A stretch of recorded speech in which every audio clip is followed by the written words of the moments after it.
नमस्कार. बऱ्याच दिवसानंतर एक व्हिडिओ आपल्यासमोर घेऊन येत आहे. याचं कारण असं होतं की गेल्या अनेक दिवसांपासून एका नवीन विषयावरती चिंतन करत होतो, मनन करत होतो. तो विषय असा होता की आपण बोलणं हे किती महत्त्वाचं आहे. की एखाद्या कॉर्पोरेट कंपनीमध्ये आपण काम करत असतो तर उत्कृष्ट बोलणारा व्यक्तीच पुढे जाऊ शकतो. त्या कंपनीमध्ये आपल्याला जरी प्रवेश मिळवायचा असेल तर त्या मुलाखतीच्या वेळेला आपण उत्कृष्ट बोललो तरच आपल्याला संधी मिळू शकते. त्याच पद्धतीनं अशा अनेक क्षेत्रांमध्ये आपण प्रवेश करत असताना आपल्याला बोलणं गरजेचं असतं. राजकारण हे क्षेत्र घेतलं तर या राजकीय क्षेत्रामध्ये आज आपल्याला अनेक चेहरे दिसत असतील तर ते फक्त उत्कृष्ट बोलण्यामुळं ते आपल्याला पुढे दिसत असतात, ते एक उच्च पदावर दिसत असतात असं दिसतं. त्याच वेळेला प्रशासकीय क्षेत्र असेल तिथं सुद्धा बोलणं की तुमचा प्रभाव व्यक्तींवरती कसा पडतो हे इतकं महत्त्वाचं असतं.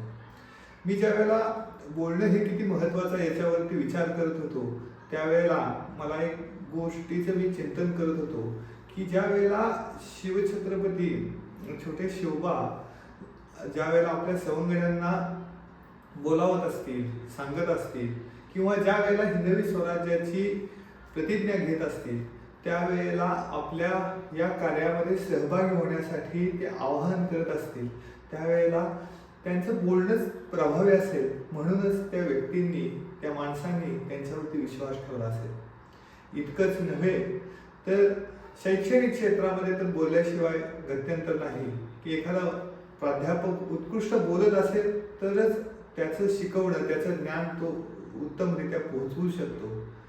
अशा प्रकारे राजकीय असेल, व्यवसायामध्ये सुद्धा की एखाद्या येणाऱ्या व्यक्तीला आपण प्रभावीपणे गोष्ट पटवून देऊ शकलो, बोलू शकलो, सांगू शकलो तरच आपला व्यवसाय वाढ होऊ शकते.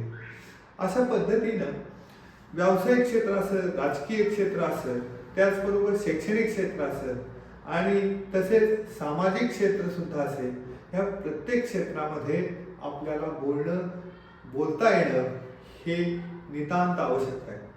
त्याच पद्धतीनं समाजामध्ये आपण काम करत असताना एखाद्या सोसायटीच्या कार्यक्रमामध्ये जो व्यक्ती उत्तम बोलतो त्याची प्रतिमा सगळीकडं उंचावत असते, सगळ्यांना ती व्यक्ती माहीत होत असते.